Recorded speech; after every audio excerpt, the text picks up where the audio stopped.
창세기 9장 하나님이 노아와 그 아들들에게 복을 주시며 그들에게 이르시되 생육하고 번성하여 땅에 충만하라. 땅의 모든 짐승과 공중의 모든 새와 땅에 기는 모든 것과 바다의 모든 물고기가 너희를 두려워하며 너희를 무서워하리니 이것들은 너희의 손에 붙였음이니라. 모든 산 동물은 너희의 먹을 것이 될지라. 채소같이 내가 이것을 다 너희에게 주노라. 그러나 고기를 그 생명되는 피째 먹지 말 것이니라. 내가 반드시 너희의 피 곧 너희의 생명의 피를 찾으리니 짐승이면 그 짐승에게서 사람이나 사람의 형제면 그에게서 그의 생명을 찾으리라. 다른 사람의 피를 흘리면 그 사람의 피도 흘릴 것이니라. 이는 하나님이 자기 형상대로 사람을 지으셨음이니라. 너희는 생육하고 번성하며 땅에 가득하여 그 중에서 번성하라 하셨더라. 9절 내가 내 언약을 너희와 너희 후손과 너희와 함께한 모든 생물 곧 너희와 함께한 새와 가축과 땅의 모든 생물에게 세우리니 방주에서 나온 모든 것 곧 땅의 모든 짐승에게니라. 내가 너희와 언약을 세우리니 다시는 모든 생물을 홍수로 멸하지 아니할 것이라. 땅을 멸할 홍수가 다시 있지 아니하리라. 하나님이 이르시되 내가 나와 너희와 및 너희와 함께하는 모든 생물 사이에 대대로 영원히 세우는 언약의 증거는 이것이니라. 13절 내가 내 무지개를 구름 속에 두었나니 이것이 나와 세상 사이의 언약의 증거니라. 한 장을 더 넘기셔서 창세기 11장 온 땅의 언어가 하나요 말이 하나였더라. 이에 그들이 동방으로 옮기다가 신할 평지를 만나 거기 거류하며 서로 말하되 벽돌을 만들어 견고히 굽자 하고 이에 벽돌로 돌을 대신하며 역청으로 진흙을 대신하고 또 말하되 자 성읍과 탑을 건설하여 그 탑 꼭대기를 하늘에 닿게 하여 우리의 이름을 내고 온 지면에 흩어짐을 면하자 하였더니 7절 자 우리가 내려가서 거기서 그들의 언어를 혼잡하게 하여 그들이 서로 알아듣지 못하게 하자 하시고 여호와께서 거기서 그들을 온 지면에 흩으셨으므로 그들이 그 도시를 건설하기를 그쳤더라. 그러므로 그 이름을 바벨이라니 이는 여호와께서 거기서 온 땅의 언어를 혼잡하게 하셨음이니라. 여호와께서 거기서 그들을 온 지면에 흩으셨더라. 오늘 주제는 은혜의 표징과 새로운 시작이다 하는 주제로 말씀을 드리겠습니다. 지난 시간 오늘 나누어드려야 될 내용이 많아서 지난 내용 복습은 그냥 넘어가겠습니다. 지금 금요일 저녁에 모세오경이 시작이 되어졌습니다. 그래서 현재 이 과정을 지금 공부하고 있습니다. 금요일 저녁에 하고 있습니다. 그 지난주에 이제 제가 CTI 창세기 강에 종강을 하고 내려왔습니다. 그래서 CTI 이제 제가 은퇴를 한 것입니다.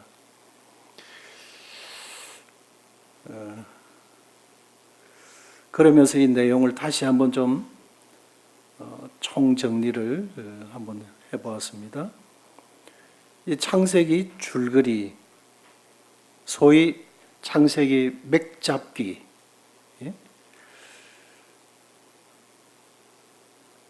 창세기는 두 단원과 각기 네 단위로 구성이 되어져 있습니다. 첫째는 창세기 1장에서 11장까지 천지 창조와 인류의 역사, 원시 인류의 역사라고 볼 수 있습니다. 두 번째 단어는 12장에서 50장이 됩니다. 그래 하나님께서 하나님의 경륜 안에서 이제 사람을 부르시고 그와 언약을 맺게 되십니다. 그래서 아브라함을 12장에서 부르시고 아브라함을 통해서 이스라엘의 민족의 역사를 이루어 가시는데 각 단원마다 이제 네 개의 단위로 구성이 되어 있습니다. 2, 4, 2, 4 이렇게 2, 4, 4로 되어 있습니다. 첫째는 천지 창조의 사건이 있게 되고 두 번째는 인간은 타락하게 되어집니다. 그래서 하나님께서 노아 홍수 사건을 통해서 부패된 인간과 그 동물을 정리를 하십니다. 그리고 방금 읽은 9장에서 11장까지는 새로운 시작, 거기서 또 바벨론 언어 혼돈이라는 심판으로서 이렇게 이제 네 개 카테고리로 묶어져 있습니다. 12장은 아브라함, 이삭, 야곱, 그리고 이제 그의 아들 요셉 이렇게 되어집니다. 창세기 37장에서 아브라함의 족보는 이러하니라 하면서 요셉이 17세 때에 이렇게 이제 나옵니다. 그래 아브라함 이 야곱의 약전, 야곱의 족보는 그 야곱이 이스라엘로 이름이 바뀌게 되죠. 그래서 이스라엘의 역사는 요셉의 생애와 밀접한 관련이 있다. 그래서 요셉이 17세에 이집트로 노예로 팔려가게 되고 거기서 13년 후에 이집트의 총리가 되어져요. 노예로 팔려갔는데 거기서 애굽의 국무총리가 되어지는 거예요. 그러면서 야곱의 그 가나안 땅에 머물던 모든 가족 70명이 요셉 때문에 이집트로 전부 이동하게 되어집니다. 그러므로서 창세기 15장에 아브라함에게 약속하셨던 내 자손이 하늘에 별과 같이 중다할 것을 말씀하시면서 이방의 객이 되어 그곳에서 400년 동안 그들의 종살이를 한 연후에 나오게 되어질 것이라는 이 말씀을 하나님은 이루어 가시기 위한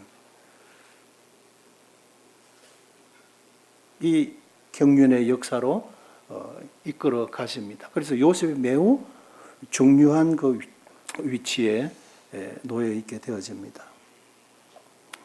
그래서 창세기에는 무죄, 아담을 창조하실 때 아주 죄가 없었죠. 무죄에서 불어서. 그 다음에 이제 범죄 이후에 하나님께서 양심 경륜을 통해서 인간의 양심에다가 호소하시고 기대하시고 양심적으로 바르게 삶으로 하나님의 뜻을 이루어 가도록 순종해 가도록 하셨어요. 그런데 죄 앞에 그 양심이 너무 무력해졌어요. 그래서 자기 양심의 법이 양심이 법이에요. 그래서 내가 기분 나쁘면 그냥 며칠든지 죽여도 내가 거르고 싶어서 그러면 끝나는 것이었어요. 이러면 안 된다. 이렇게 해서 하나님께서는 인간 7이 다시 말해서 정부라고 하는 기구를 이루도록 해서 거기서 민법과 형법 이런 법을 만들어서 법 아래에 둡니다. 그래서 하나님께서 이 법으로 치리하지 자기 감정과 자기 기분대로 사람을 보복하거나 상해해서는 안 된다 하는 것이었어요. 그래도 거기 또 이제 실패를 하게 되어지는 것이 이제 11장 이 과정들이다 하는 겁니다. 그걸 아주 그 법을 이용을 해요. 지나치게 법을 이제 높은 사람들이 이용을 하게 되고 법망을 피해가게 되고 이제 그 법을 이용해서 세력을 구축하게 되고 결국은 원래 좋은 의도로 하나님 허락하셨는데 그걸 전부 결집시켜서 하나님 대적하는 일에 저들이 모으게 되어진 겁니다. 그래서 하나님께서 이 언어 혼돈이라는 철퇴를 내리시게 됩니다. 그래서 나중에 이제 12장에서 또 다른 경륜으로 하나님께서 인류를 사랑하시고 인류를 죄에서 구속하시기 위한 구속이라는 큰 경륜에 큰 뜻은 두시고 그것을 이루어가기 위해서 인간을 향하신 여러 가지 다양한 접근 방식들이 다르다고 하는 것입니다. 그래서 하나만 있는 것이 아니라고 하는 것이죠. 자, 제가 여기서 퀴즈를 드리겠습니다. 공통 분모 찾기입니다. 물, 불, 기름, 비둘기, 바람. 예, 그러죠? 예, 답을 맞추세요. 성령. 예, 공통 분모는 성령입니다. 그래서 이 다양한 패턴을 통해서 하나님께서는 인류를 사랑하신 그 사랑을 접근 방법을 하나님이 달리하셨어요. 같은 성령이신데도 물, 어떤 때는 불, 기름, 바람, 비둘기. 예. 하나님, 왜냐하면 한 가지만 가지고 인간이 충분히 이해하기가 부족한 거예요. 그래서 하나님은 다양한 방법. 그래서 그것이 경륜이다. 예. 그리고 그런 경륜이라고 하는 그 속에는 또 책임이 또 따라요. 그것을 지키고 이루어가야 될 의무와 거기에 따른 책임이 따라가는 것입니다. 거기에 인간은 실패하게 되고 하나님은 또 다른 방법으로 포기하지 아니하시고 인간을 향하신 사랑의 접근 방법을 달리 하셨다는 것입니다. 거기서 무죄경륜, 양심에다가 양심이 죄 때문에 안 돼. 그래서 그럼 인간 칠이 정부에다가 생명과 재산을 보호받도록. 그런데 그걸 또 악용해. 그래서 하나님께서 또 다시 다른 방법, 사람을 부르셔서 약속을 하시는 이런 경륜으로 가게 되고 나중에 출애굽기 19장에 가게 되면 이제 모세가 율법을 받게 되죠. 그때부터 이제 율법 시대 경륜이 이루어지게 되고 거기도 인간은 그걸 지킬 수 없죠. 그래서 다시 또 경륜이 은혜 시대라고 하는 누구든지 이제 믿기만 하면 은혜를 입게 하신 은혜 시대. 지금 우리가 살아가고 있는 것이 은혜 시대. 여기서 이제 새롭게 탄생되어지는 것이 교회. 이 비밀이 거기 담겨져 있다 하는 것이. 또 다른 표현으로는 성령, 성부 시대 지나고 성자 시대 지나고 지금은 성령 시대. 그래서 은혜 시대, 교회 시대, 성령 시대 이렇게 같은 한 묶음의 다른 표현들이다 하는 것입니다. 그래서 창세기는 이렇게 크게 두 단원과 각기 네 단위로 이렇게 묶어져 있다 하는 게 이게 창세기 줄거리다 하는 겁니다.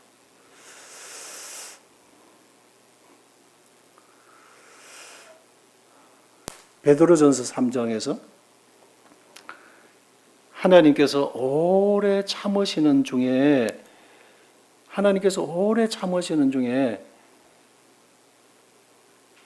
이 구원받은 사람은 겨우 8명이다. 우리가 이제 공부 금요일 저녁에 하게 되어지면서 연대 계산들도 하고 이러면서 그 책자에서는 120년이다. 노아가 방주 제작하는 기간이 120년이다. 이렇게 이제 딱 그 답을 찾도록 그렇게 하고 있는데 계산상으로 보면 이 노아가 500세에 셈함 야벳을 낳았거든요. 500세를. 노아 600세 때 하나님께서 홍수 심판을 내리셨어요. 그 100년 있죠? 예. 그 601년 차에 이제 홍수가 끝나고 이제 모든 정리가 되고 601세에 방주에서 나왔더라. 예? 그리고 101년 10일 요 시간 계산상으로는 그렇게밖에 안 되는데 예. 방주 제적 기간을 120년이 시간적으로 맞지 않지 않느냐. 예. 그래요. 우리가 계산상으로 보면 그래요. 그게 맞아요. 그럼 그만큼 하나님은 오래 기다리셨다고는 의미에다가 초점을 두고 있는 거예요. 예. 방주를 만들어 가면서 노아가 부지런히 하나님의 심판을 경고했던 것이죠. 아직 보이지 않는 일의 경고하심을 받은 거예요. 그렇게 될 것이라고 노아는 확실하게 믿었던 것이죠.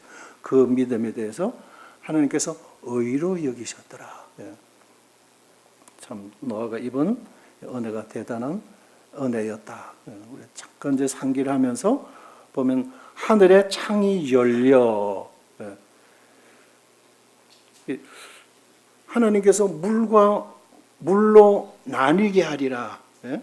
그래서 궁창 위에 하늘 위쪽에 있는 물과 궁창 아래의 물로 나뉘었다라고 할 때는 그 질량적으로 보면 반분 정도로 이렇게 나누어진 이런 의미가 있어요. 그래서 현재 지표의 70%가 물인데 이 물량이 엄청난데 그럼 궁창 하늘에 있는 물도 대단히 많았다는 것을 볼 수가 있습니다. 그런데 그때 쏟아졌던 물 중에서 이제 보면 물러가고 점점 물러가고 하는 그 말씀들이 나오게 되어지는데, 그런데 이때 당시 이제 거의 수십억의 인구가 살았을 것이다 이렇게 학자들은 보고 있는데 거기에서 8명만 구원받았다고 하는 거예요. 8명만. 하나님께서 그렇게 심판하실 것이라고 하는 사실에 대해서 믿음을 가진 자가 겨우 8이라. 이 말씀의 표현 속에는 하나님의 너무 안타까운 표현들이 사실상 담겨져 있습니다. 이 제일 첫째 이제 보라색, 분홍색 막대기가 930살에 아담이 죽었어요. 그리고는 제일 또 끝쪽에 큰 막대기가 모두셀라죠. 이 같은 색깔인데 이건 다 동시대 사람들이에요. 그리고 이때 살았던 사람들은 첫사람 인류의 시조인 아담을 다 보았어요. 이 아담 할아버지를. 아담 할아버지를 가까이서 다 보고 그렇게 살았습니다. 근데 노아가 950세까지 살다가 죽게 되고 셈, 함, 야벳 이렇게 해서 이제 이 쭉 이후로 보면 바벨탑 이후로 쭉 내려오면은 아브라함 175세를 살다가 죽었더라. 근데 요셉 태초에 하나님이 천지를 창조하시니라. 그 창세기 50장에 가서 애굽에서 입관하였더라. 누구? 요셉을. 요셉이 애굽에서 죽으면서 입관하였더라라고 할 때 그 요셉의 나이가 110세였다고 하는 거예요. 태초에 하나님이 천지를 창조하시니라. 찬란하게 시작되어진 것이 인간의 범죄로 말미암아 애굽에서 입관하였더라. 이것이 끝나는 것이 창세기예요. 그 이후로 이제 여기 뭐 벨렉이 바벨탑 이제 벨렉이 이제 나오는데 이때 이제 땅이 나뉘었더라. 지각이 이제 변동이 일어난 것은 나오고 이렇게 해서 다윗 때에 가게 되면 70세에 다윗이 죽었더라. 이래 되어 있어요. 우리가 이제 평균 나이죠, 그죠? 일반 지금 현재 7, 80, 강건하면 80. 그래 어찌하든 간에 범죄한 인생은 한 번 죽는 것은 사람에게 정하신 대로 인간은 죽었다 하는 것입니다. 이제 이 지금 보여드리는 그림을 보시고 이제 계속 이어드릴 말씀을 이 그림을 연상하면서 계속 좀 보시면 되겠습니다. 이게 이제 이 그랜드 캐년 사진입니다. 지금 뭐 인터넷에 들어가면 쉽게 접할 수 있는 사진들입니다.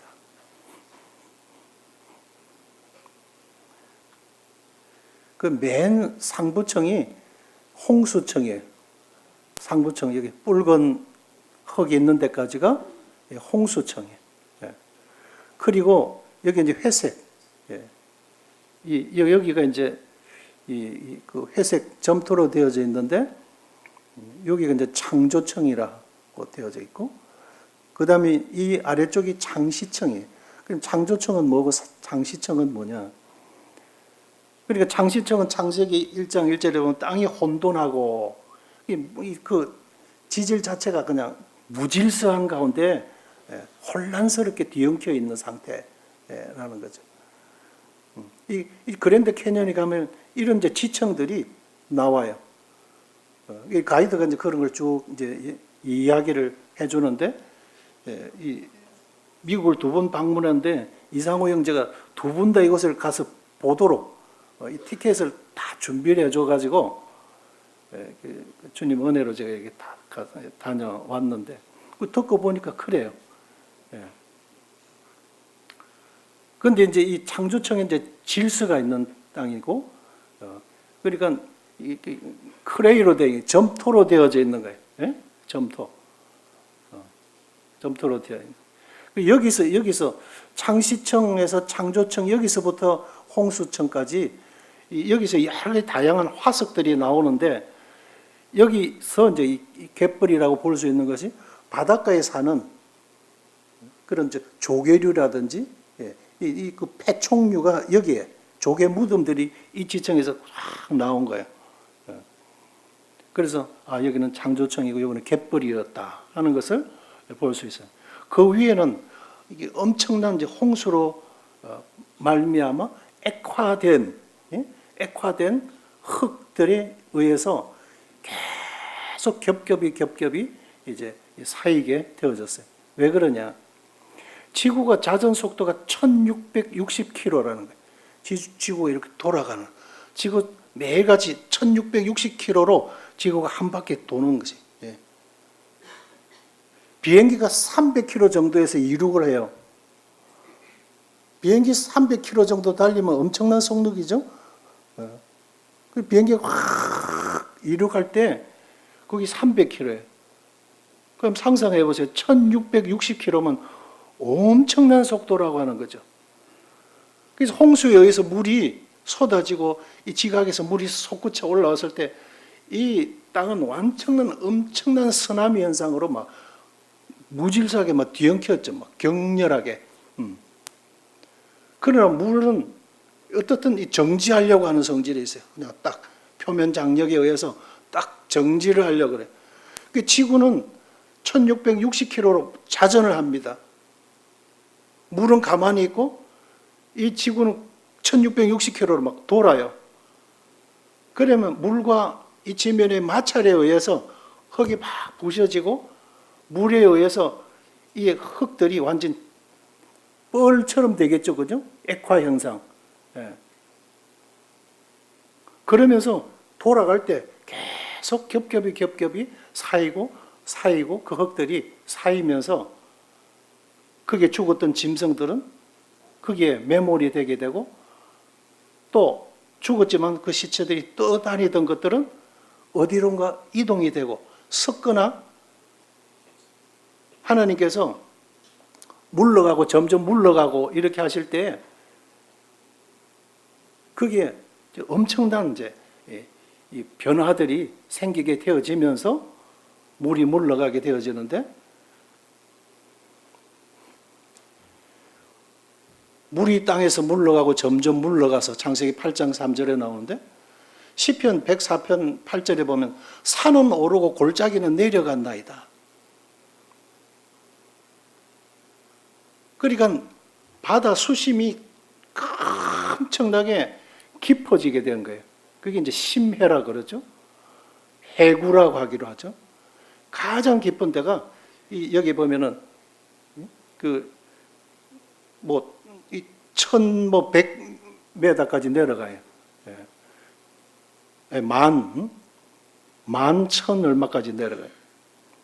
에베레스트 산이 8800인데 그거보다도 더 깊은 해구, 마리아나 해구라고 하는 그런 데는 엄청난 깊은 해구가 생기는 거예요. 그래서 물이 땅이 쫙 갈라지면서 위에 있던 물들이 확 쏟아지게 되죠. 이 그랜드 캐년이라는 이런 것들이 어떻게 이 골짜기나 계곡들이 이루어졌냐면 물이 있다가 확 서로 내려서 갈 때에 그때들 이제 생긴 골짜기들이라고 하는 것이죠. 지금 이제 뭐 지진이 일어난다고 하는 것이 이런 판들, 예? 태평양판, 유라시아판 이것이 이제 계속 이동하면서 압을 받았다가 툭 이래 될 때 지진과 쓰나미가 일어나죠, 그죠? 예? 일본에 그냥 이 동일본의 이런 쓰나미로 인해서 그 원자력 발전소 폭발을 하고 뭐 이랬잖아요, 그죠? 예. 이런 판들이 막 움직이고 있는 게 지금도 움직이고 있는 거예요. 예. 그래서 이런 것들, 이런 해구 모습이고. 그러니까 그가 바닷물을 모아 무더기 같이 쌓으시며 깊은 물을 곳간에 두시도다. 시편 33편 7절에 그래 나와요. 물이 물러가고 점점 물러가 어디로 물러가? 이런 깊은 해구로 쭉 하나님이 가르셨어요. 그리고 위에 있던 물들이 그냥 쭉 거리 아래로 쏟아져서 물이 이제 점점 지표에 있던 물들은 감해지게 되죠. 그런가 하면 또 물을 이렇게 쌓으셨어요. 이게 다 얼음, 거대한 그 빙하 동굴이에요. 눈이 이렇게 돼서 눈으로 말미암은 빙산들이 있어요. 그러나 이런 것들은 하나님께서 바닷물을 모아 무더기 같이 쌓으신 이 말씀대로 이루어진 거예요. 그냥 물들이 이렇게. 예. 그리고 이제 뭐 여러 가지 이제 과학 이야기들에 의하면 이때 이제 거대한 빙하기가 왔다고 하는 거죠. 어떻게 하나님께서 이렇게 땅을 갈라 나누실 때에 땅을 갈라서 이제 쭉 찢어질 때 땅 속에 있던 마그마가 분출이 되죠. 그냥 확. 거기서 나오는 엄청난 미세한 그 이 먼지들이 이 하늘을 뒤덮여 가지고 이 태양으로부터 들어오는 빛을 차단하기 때문에 겨울이 찾아온 거예요. 빙하기가 찾아온 거예요. 원자 폭탄에 대한 두려움도 결국은 팍 폭발했을 때 그 화력에 의해서 파괴되고 이것보다도 떨어지는 핵 낙진 이것도 피해 상황이지만 거기서 쏟아졌던 엄청난 먼지가 이 대기를 뒤덮을 때 태양으로부터 들어오는 햇빛을 차단해 버리기 때문에 핵 겨울이 온다. 그걸 두려워한다. 빛이 차단되어 버리면 이제 곡식이 안 자라게 되죠. 그리고 이제 기온이 급속하게 떨어지게 된다는 거죠. 핵 겨울이 온다는 것이죠. 그거를 이제 지금 전쟁 전문가들이나 과학자들이 두려워하는 이유들이 이제 그런 것들 때문에 그런 거죠. 이 이제 남미 멕시코 건설 현장에서 이제 연합 뉴스에 나온 거예요. 매머드 200마리의 뼈가 한 곳에서 발견이 되었다. 예. 이제 그 화질이 어떤지 모르겠는데 이 거대한 얼음 안에 이 맘모스 코끼리가 산채로 그대로 이 산패되지 않은 가운데 그대로 죽음의 시체가 물 속에 그냥 그대로 얼음 속에 잠겨가지고 있는 것이 나왔습니다. 이런 이제 나중에 깨뜨려 가지고 해부를 해봤을 때 그 배 속에는 다 소화시키지 못한 그 풀이 그대로 이제 있었다 이렇게 나옵니다. 아무튼 무엇인가가 눈에 보여야만 믿겠다고 하는 사람들을 위해서 방주도 아라라산에다가 하나님께서 냉동 보관시켜 가지고 화석화 만들어 놨는데 그냥 지금도 뚝뚝 두드리면 나무 소리가 그대로 나죠. 지금은 제가 동영상 자료들이 있습니다만은 시간상 다 보여드릴 수 없는데, 하나님께서 이게 다 심판을 하실 때 하나님께서 마음이 참 얼마나 아프셨을까 하는 거예요. 그래서 하나님께서 내가 내 무지개를 두겠다. 구름 속에 내 무지개를 두겠다. 구름 속에 내 무지개를 두겠다. 하나님 그렇게 말씀하셨어요.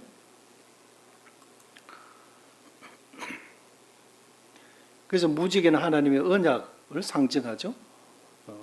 우리가 이제 성경 공부를 지금 금요일 저녁에들 하고 있습니다. 궁금하시면 다들 참석들 하시면 좋아요. 그게 7번이나 언약이 지금 우리가 여기 읽어드렸습니다. 9장에서 9장 7절 이하에서 읽어드렸죠. 언약, 내 언약, 영원한 언약, 언약.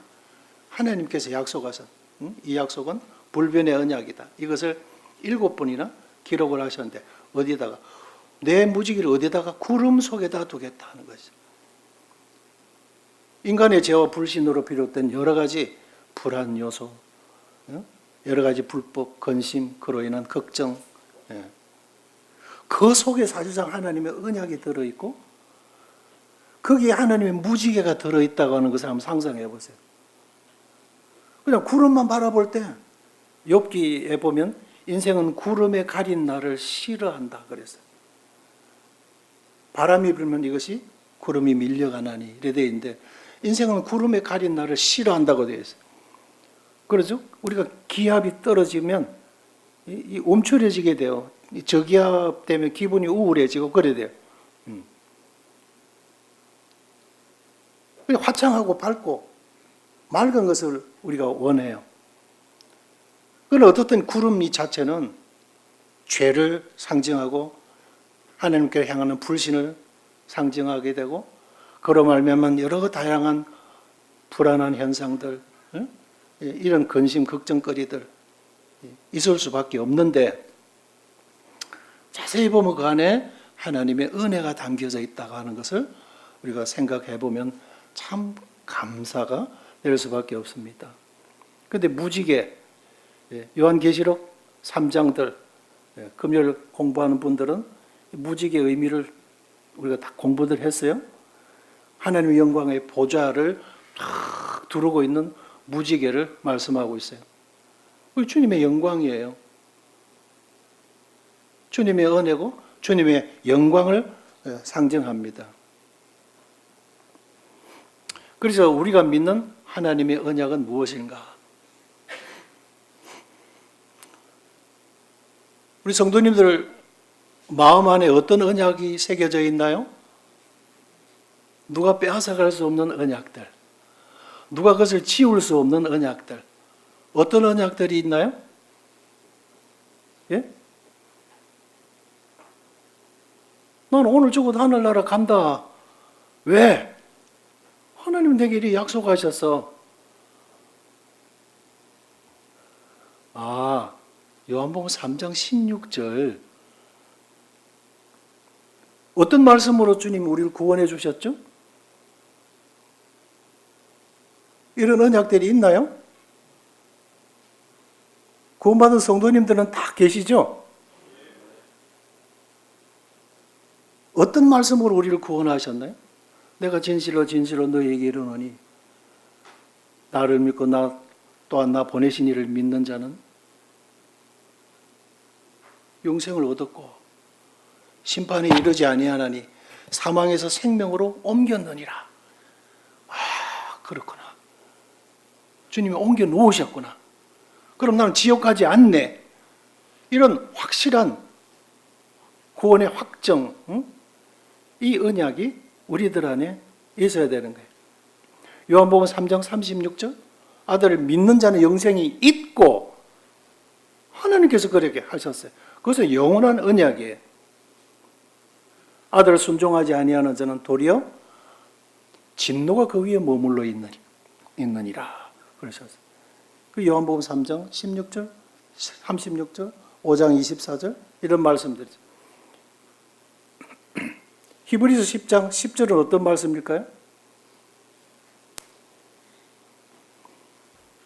이스라엘 백성들이 죄 지으면 죄 용서 받기 위해서 양을 끌고 오고, 갑이라는 사람이 A라는 일이라고 하는 죄를 지었을 때 A라고 하는 양을 끌고 와서 죽여서 피 흘리면 갑이라는 사람이 일이라고 하는 지은 죄가 이제 A라고 하는 양의 죽음을 통해서 일의 죄가 용서되어지죠. 그런데 갑이라는 사람이 일하는 죄를 지으면 또 대책이 없어요. B라고 하는 다른 양이 있어야 돼요. 그죠? 이것이 구약의 문제점이었다 이거예요. 그런데 그리스도께서 어떻게? 히브리 10장 10절에 단번에 우리를 죄를 위한 영원한 속죄를 단번에 지불해 주셨어요.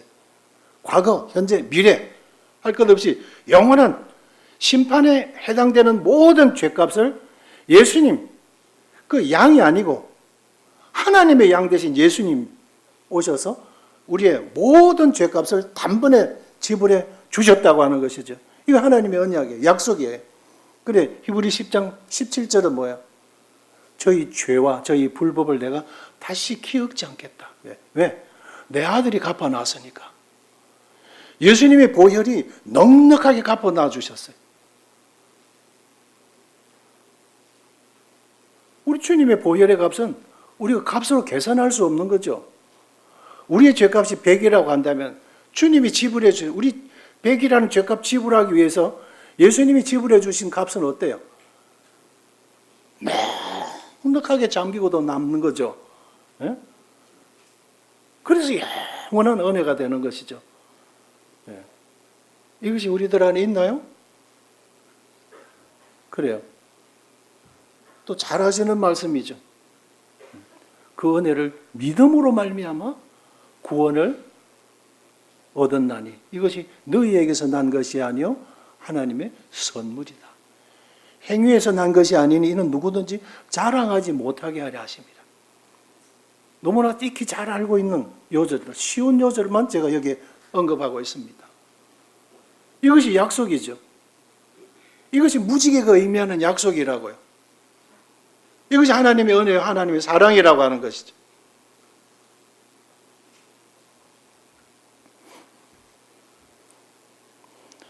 이제 두 번째 단원으로 가게 되면 바벨론 언어 혼돈과 지각 변동과 흩어짐의 심판. 이 11장에서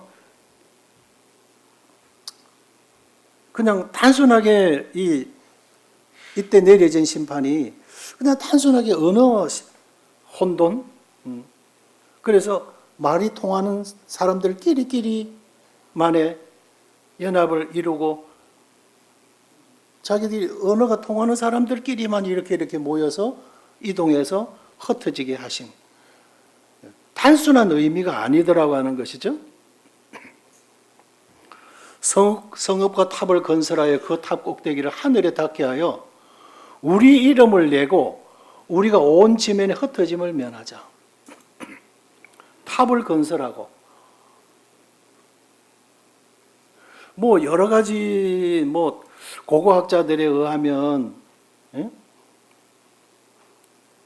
지금 이 갈대아 우르 지방에 있는 지구라시지 않겠느냐 그렇게들 표현합니다만은 그럼 지구라시든 무엇이든 간에 7층 탑이든지 무엇이든 간에 어떻든 이들의 결집되어서 모인 그 동기 자체가 하나님의 아주 불손한 동기라고 하는 거죠. 분명히 창세기 9장에서 그래 말씀했죠. 예. 생육하고 번성하여 땅에 충만해라. 이제 새로운 세대가 새로운 출발에 앞두고 하나님께서 노아와 그 가족들에게 주시는 축복의 말씀이셨습니다. 그리고는 7절에 9장 7절에서 너희는 생육하고 번성하며 땅에 가득하여 그 중에서 번성하라 하셨더라. 편만이 흩어져 번성하라 하셨더라. 그런데 흩어지지 않으라고 했던 것이죠. 그러니까 하나님께서 강제성을 두신 것입니다. 이것이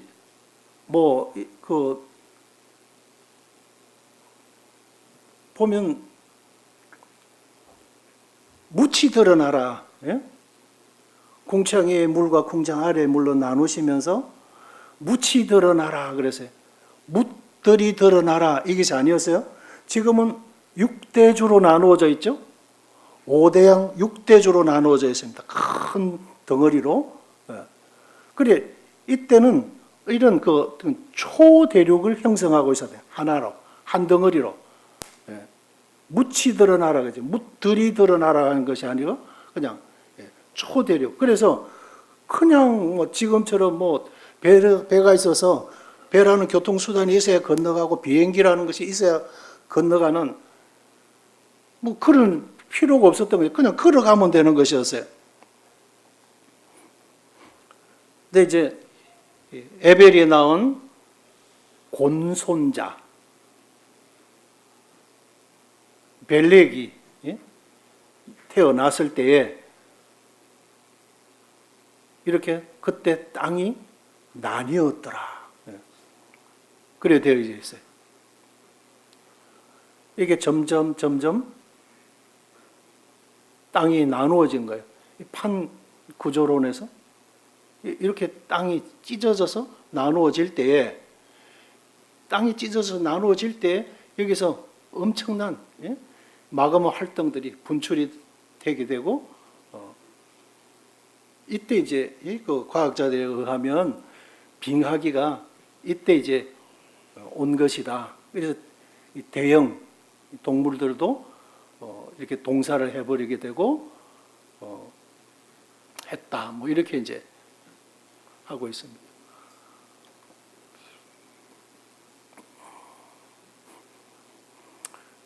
이렇게 해서 밑에서 이제 지각 밑에서 마그마가 밀고 올라오고 그럼으로써 이 지각이 찢어져서 판이 찢어져 나누어지게 됩니다. 이러면서 이 사이로 이제 이 대양이 물이 이제 쏙 들어오면서 생기게 되어지는데 이때 찢어져서 나누어질 때에 위에 있던 물들이 아래로 확 쏟아질 때 이 지각에 엄청난 그 골짜기 계곡들이 생기면서 지형 변화가 있었다 하는 것이 이제 학자들이 보는 이제 추론입니다. 어떻든 탑을 건설하자. 그 목적은 뭐냐? 그 탑 꼭대기를 하늘에 닿게 하고자 하는데 목적이 있고 또 감추어진 저희는 뭐냐면 우리 이름을 알리고 내자. 하나님 딱 감춰버리고 하나님 필요 없고 우리가 뭔가를 할 수 있다고 하는 거. 그래서 우리가 하늘에 닿고 하늘에 올라가는 거 우리 최첨단 인간의 노력으로 하늘에 갈 수 있다는 것이죠.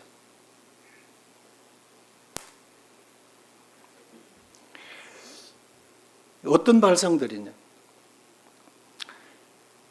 현대 여러 과학과 의학의 융합 기술을 통해서 그런 여러 가능성들을 지금 점치고 또 많이 달성을 한 부분들이 있어요. 그런 것들을 하나 획기적인 고안을 내고 어떤 연구 성과를 낼 때마다 노벨 물리학상, 노벨 의학상, 이런 그 노벨을 메달을 달아주죠. 이 과학의 눈으로 보는 생명은 이 생명의 하나님으로부터 말미암은 이 생명의 신비를 보는 것이 아닌 거죠. 이것이 불신자들의 세계관이고 가치관들이 이런 데서 있는 거예요. 완전히 다른 것이죠. 그 생명이라고 할 때 단지 어떻게 보느냐. 조금 그림을 하나 띄워드리면 이렇게 빨간 핵이 생명의 원자라고 하는 거예요. 생명이라는 원자, 조에라고 하는 생명의 원자. 그리고는 이 생명의 원자 주변으로 바이오스라는 생명, 활동 전자생명, 중성자 생명이 계속 돌고 있을 때는 살아있다. 과학이 그렇게 보는 거예요. 그러면 죽은 것은 돌다가 뚝 멎어서 정지된 상태는 죽은 것이다. 이렇게 보는 거예요. 그럼 과학은 뭐냐?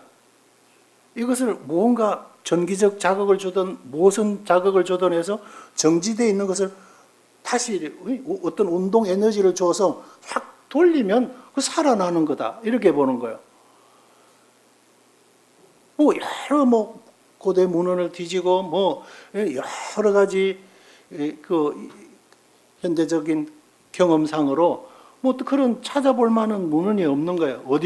어디에 있느냐? 죽은 자를 살린 사건들이 어디에 제일 많이 기록되어 있죠? 예? 성경에 그렇게 기록되어 있는 거죠. 소녀야 일어나라. 난리다 쿰 할 때 죽었던 소녀. 이제 그 어린아이가 그냥 소녀가 죽었어요. 그리고 온 동네가 그냥 마음 아파하고 그 집에 가서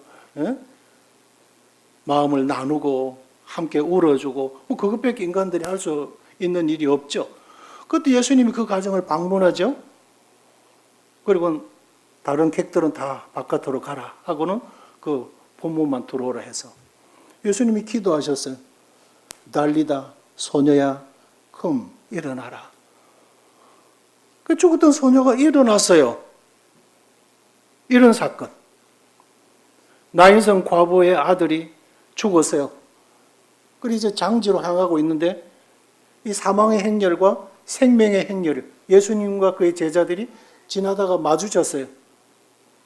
그 죽은 청년의 관에 주님께서 손을 대면서 청년아 일어나라 하니까 죽었던 자가 일어나 앉고,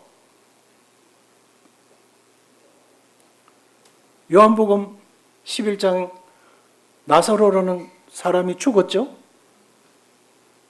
마리아와 마르다가 너희들이죠. 그 예수님께서 그걸 어디다 묻었느냐 하니까 가볼 필요가 있겠습니까? 이미 죽은 지 나흘이 되어서 이제 썩어 냄새가 나나이다 그랬어요.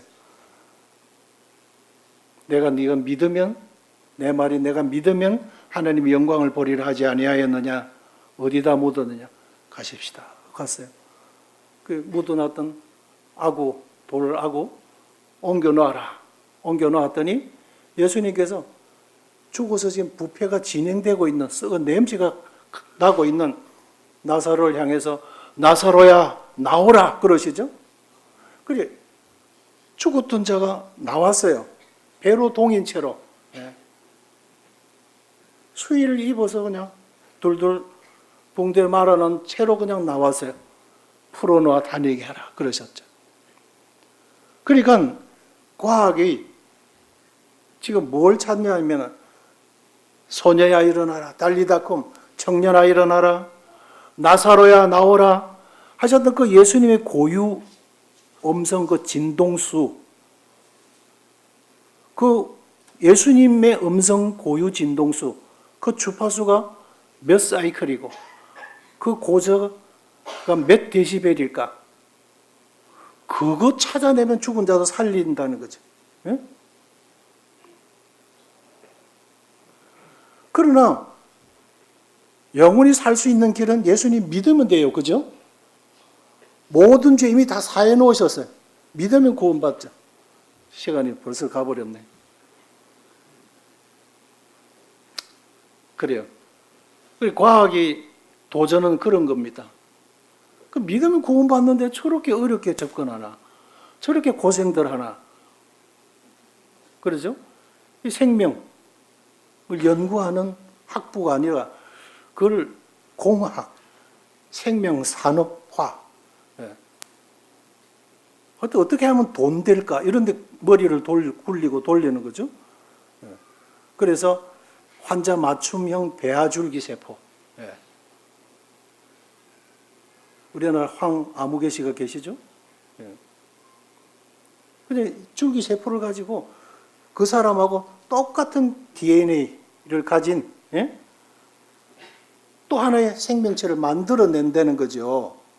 그리고 고장나면 그 장기를 갖다가 자동차 부속 에어필터 갈아 넣듯이, 펜벨트 갈아 넣듯이, 예?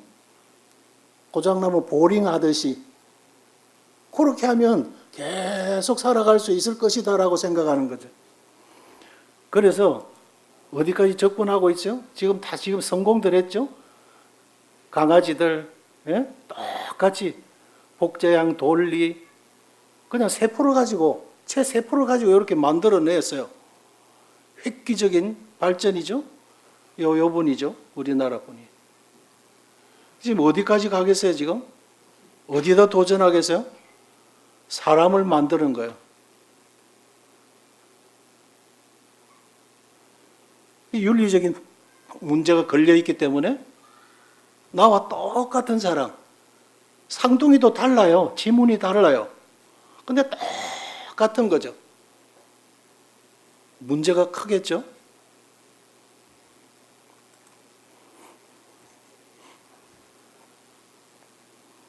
근데 지금 이제 뭐 양자역학, 양자컴퓨터 뭐 이래가지고 산업 분야에 엄청난 이제 뭐 유익을 줄 수 있는 것들을 개발해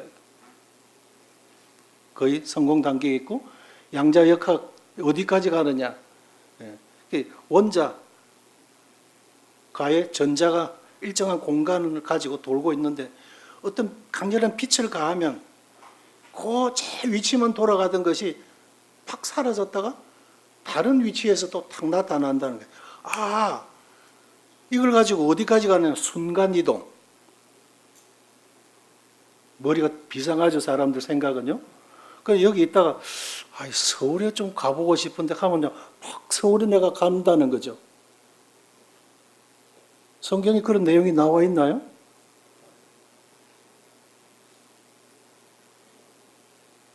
사람들 두려워해서 문들을 다 닫았는데 예수님께서 그 물질을 그냥 쏙 통과하셔서 그들 앞에 나타나셨어요. 그죠? 너에게 먹을 것이 있느냐? 왜? 영은 물질을 못 먹잖아요? 근데 구운 생선을 가져오니까 예수님이 드셨죠? 너에게 평안이 있을지어다. 두 번이나 그렇게 그들 보여주셨죠? 순간이동이죠? 이거 얼마든지 우리가 개발하면 가능하다고 하는 거예요. 이런 도전이 있다는 거죠. 이게 어째서? 양자 물리학을 통해서.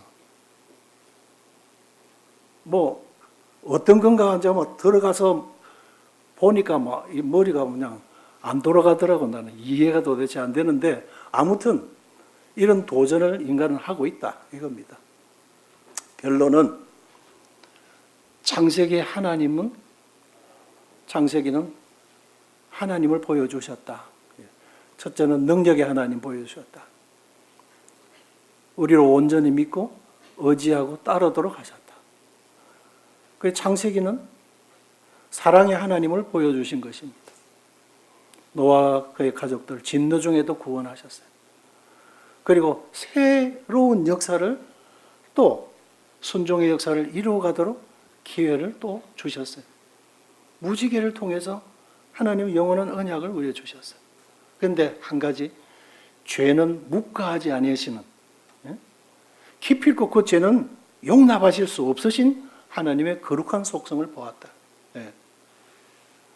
그래서 독생하신 예수님마저도 십자가에 죽이시면서 우리 죄를 사해 주시고 믿음을 통해서 죄 사함을 받은 자들이 하나님의 나라에 갈 수 있도록 하나님이 그들과 영원히 사시고 싶으신 거룩하신 하나님의 속성을 우리가 보았다. 크게 세 가지로 우리가 결론을 내릴 수 있고, 받는 교훈은 주님 말씀만 의지하며 살자 하는 겁니다. 구원은 하나님 말씀의 순종으로 이루어지는 거예요. 우리가 탑을 쌓아서 뭐 그런 걸 이루어서 아니고, 그리고 우리 이름을 내고 알리고 싶은 것은 죄의 유혹이다. 이거 우리 생활 속에서 자꾸 우러나오죠? 나를 알아줬으면, 내가 이만큼 했는 거 누가 알아주기를 바라죠, 그죠? 그런 속성이 있잖아요, 정직하게. 이런 것은 진실이 아니다. 죄의 유혹이다. 이런 것들이 딱 올 때 내가 뭘 한 것을 상대가 알아주고 거기에서 그냥 칭찬해주고 하면 기분이 좋잖아요. 물론 서로 격려는 될 수 있죠. 더 잘하도록 하기 위해. 그런 것들을 의도적으로 나를 나타내고 알리고 싶고, 이것은 죄의 유혹이다. 누가 말하려면 하나님이 말씀하는 것 같이 하고, 누가 봉사하려면 하나님께서 하나님의 은혜와 능력으로 내게 그렇게 하라고 하셨기 때문에 그분의 은혜와 능력으로 하는 것 같이 하여. 우리는 나타내지 마라 이거죠. 범사에 주님께서 주의 은혜를 나타내라 그죠. 그리고 이제 내 집, 내 교회만 머물러 하지 말고 두루 복음을 확장하자 하는 것이고, 그 다음에 하나님의 말씀은 의학과 의술보다 뛰어난다. 맞습니까? 우리 영생을 얻어버렸잖아요. 또 하나님의 말씀은 첨단 과학보다 더 첨단에 서 있다? 맞습니까? 맞습니다. 그래요. 너무 이 시대는 지금 과학을 과신하는 세대를 살아가고 있습니다. 기도하고 마치겠습니다. 은혜로우신